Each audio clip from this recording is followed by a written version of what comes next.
Hello friends, this video is sponsored by பைமோட் shopping app. இப்போ நம்ம யாரை பற்றி பார்க்க போகிறோம்னு பார்த்தீங்கன்னா, வீரபாண்டிய கட்டபொம்மனை பற்றி பார்க்கலாம். வாங்க ஃப்ரெண்ட்ஸ் பார்க்கலாம். வீரபாண்டிய கட்டபொம்மன் தமிழகத்தில் ஆங்கிலேயர் ஆட்சியை எதிர்த்து போரிட்டு 18ஆம் நூற்றாண்டை சார்ந்த பாளையக்காரர் ஆவார். இவர் தெலுங்கு மொழி பேசும் ராஜகம்பளம் நாயக்கர் இனத்தில் பிறந்தவர். இவருடைய முன்னோர்கள் முகமதியர்களின் படையெடுப்பிற்குப் பின் கம்பிலி ராஜ்ஜியம் இழந்து விஜயநகரம் உருவாக்கினார். பின் சேர நாட்டிலும் சோழ நாட்டிலும் பாண்டிய நாட்டிலும் வாழ்ந்து வந்தார். பின்பு முகமதியர்கள் சேர சோழ பாண்டிய மன்னர்களின் மீது தாக்குதல் நடத்தி நாட்டை கைப்பற்றி 50 ஆண்டுகள் ஆட்சி நடத்தினர்.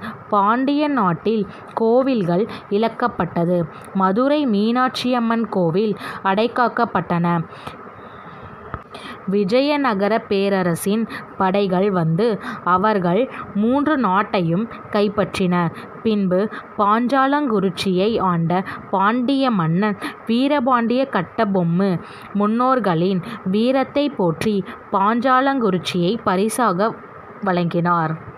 அழகிய வீரபாண்டியபுரம் என்னும் ஊரில் ஆட்சி புரிந்து வந்த ஜெகவீர பாண்டியனின் அவையில் அமைச்சராக பொம்மு என்கிற கெட்டிபொம்மு இடம்பெற்று இருந்தார். இவரது பூர்வீகம் ஆந்திர மாநிலத்தில் பெல்லாரி ஆகும். வீரமிகுந்தவர் என்கிற பொருளையும் தெலுங்கில் உணர்த்தும் கெட்டிபொம்மு என்ற சொல்லை நாளடைவில் கட்டபொம்மு என்று மாறி பின் தமிழில் கட்டபொம்மன் என்ற சொல்லாகியது. ஜெயவீர பாண்டியனின் மறைவிற்கு பின் அரசு கட்டிலில் ஏறிய கட்டபொம்மு பின் ஆதி கட்டபொம்மு என்று அழைக்கப்பட்டார். இவரே கட்டபொம்மு மரபில் முதல் கட்டபொம்மன்.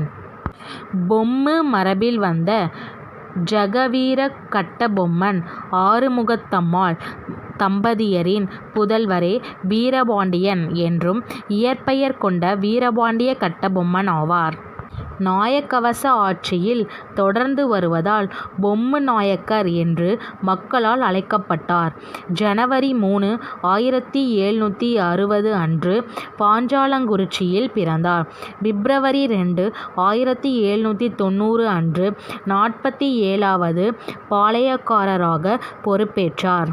ஊமைதுரை, துரைசிங்கம் என்ற 2 சகோதரர்களும் ஈஸ்வரவடிவு, துரைக்கண்ணு என்ற 2 சகோதரிகளும் இருந்தனர். இவரது மனைவியார் சக்கம்மாள். இவர்களுக்கு பிள்ளைகள் பேறு இல்லை. இவர் 9 ஆண்டு 8 மாதம் 14 நாட்கள் அரசு பொறுப்பில் இருந்தார். கர்நாடக பிரதேசத்தின் ஆட்சியாளர்களான ஆற்காடு நவாப்கள் பாளையக்காரர்களிடம் வரி வசூலிக்கும் உரிமையை கும்பினியாரிடம் ஒப்படைத்தார். அதன்படி நெல்லை சீமையில் வரி வசூல் செய்யும் பொறுப்பை ஏற்ற தளபதி மாசிக்வெல் வீரபாண்டிய கட்டபொம்மனிடம் வரி வசூலை செய்ய முடியவில்லை. கிபி 1797 ஆங்கிலேய தளபதி ஆலாந்துரை பாஞ்சாலங்குறிச்சிக்கு போரிட்டு வந்தார். கட்டபொம்மனின் ஆலாந்துரை தோற்று ஓடினார். நெல்லை மாவட்ட கலெக்டர் ஜாக்சன் துரை கட்டபொம்மனை சந்திக்க அழைத்தார். கட்டபொம்மன் பல இடங்களுக்கு வரச்சொல்லி சந்திக்காமல் அலையவிட்டார். இறுதியில் செப்டம்பர் 10, 1798 ராமநாதபுரத்தில் சந்தித்தார். கட்டபொம்மன் முறியடித்து பாஞ்சாலங்குறிச்சிக்கு சென்றார். செப்டம்பர் 5, 1799 வானர்மேன் தலைமையில் பாஞ்சாலங்குறிச்சி முற்றுகையிடப்பட்டது. கடும் போர் நடந்தது. கோட்டை வீழ்ந்து விடும் நிலையில் கட்டபொம்மன் அதனை விட்டு வெளியேறினார். செப்டம்பர் 9, 1799 பாஞ்சாலங்குறிச்சி கோட்டையை ஆங்கிலேயர்களால் கைப்பற்றப்பட்டது. அக்டோபர் 1, 1799 புதுக்கோட்டை மன்னர்